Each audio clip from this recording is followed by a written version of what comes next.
Ama bu kadarı da çok fazla.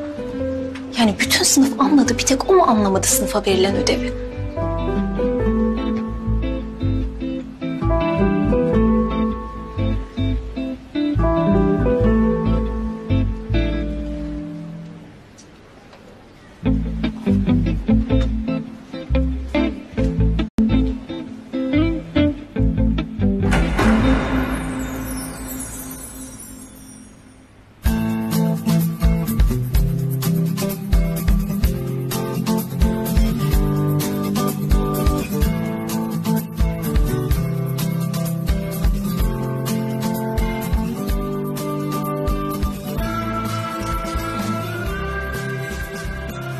Benim de soracağım sorularım var hocam.